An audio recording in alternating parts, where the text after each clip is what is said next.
একের পর এক নতুন কৌশলে হোয়াটসঅ্যাপ ইউজারদের ফাঁদে ফেলে হ্যাকাররা হাতিয়ে নিচ্ছে তাদের আর্থিক ও ব্যক্তিগত তথ্য।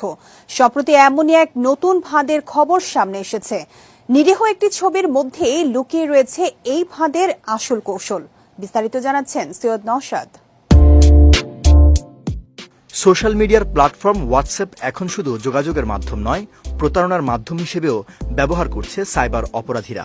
বিশেষজ্ঞদের মতে হোয়াটসঅ্যাপে এই ধরনের কৌশল অত্যন্ত বিপজ্জনক, কারণ এখানে কোনো লিঙ্কে ক্লিক, ওটিপি শেয়ার কিংবা অ্যাপ ডাউনলোডের মতো কোনো পুরনো ফাঁদের কৌশল নেই, বরং একটি ছবির মধ্যেই লুকিয়ে রয়েছে এই ফাঁদের আসল কৌশল।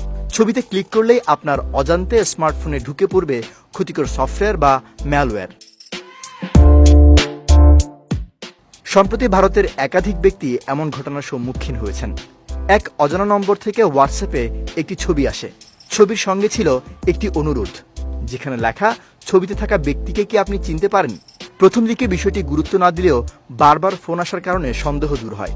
অজানা নম্বরের মালিককে পরিচিত ভেবে শেষ পর্যন্ত ছবিতে ক্লিক করেন তিনি। ছবিতে ক্লিক করা মাত্রই অজান্তেই স্মার্টফোনে ইনস্টল হয়ে যায় একটি ম্যালওয়্যার।